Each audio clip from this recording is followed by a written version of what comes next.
అయిందా? రాసివ్రా. రానా రాకి రాస్ సార్కి సార్. రామ్ చరణ్ మరియు శంకర్ కాంబినేషన్లో వచ్చినటువంటి గేమ్ చేంజర్ చిత్రము నిన్న ప్రపంచవ్యాప్తంగా గ్రాండ్గా రిలీజ్ అయింది.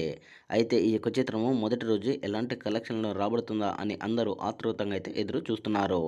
అయితే ఈ యొక్క చిత్రము మొదటి షో నుంచి కూడా డివైడింగ్ టాక్ సొంతం చేసుకుంది. అయితే అడ్వాన్స్ బుకింగ్స్గా భారీగా లెవెల్లో ఉండడంతో ఈ యొక్క చిత్రము మొదటి రోజు 120 కోట్లకు పైగా గ్రాస్ కలెక్షన్లు సాధించినట్టు అఫీషియల్గా తెలియజేస్తున్నారు. అంటే ఇంకా పెరిగే అవకాశం ఉందని కూడా చెబుతున్నారు. ఇక మొన్న రిలీజ్ అయినటువంటి పుష్ప 2 చిత్రం కూడా బాక్స్ ఆఫీస్ దగ్గర రికార్డుల మొత్తం మోదించింది.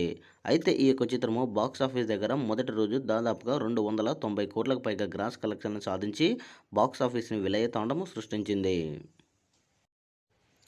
అదేవిధంగా జూనియర్ ఎన్టీఆర్ మరి నటించినటువంటి దేవర చిత్రము బాక్స్ ఆఫీస్ దగ్గర కూడా భారీ కలెక్షన్లను రాబట్టింది. అయితే ఈ యొక్క చిత్రము బాక్స్ ఆఫీస్ దగ్గర మొదటి రోజు కూడా బాక్స్ ఆఫీస్ని తాండము సృష్టించింది.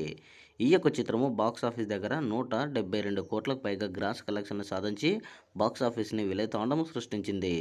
మరి ఈ 3 సినిమాల యొక్క కలెక్షన్లపై మీ అభిప్రాయాన్ని కామెంట్ కూడా తెలియజేయండి.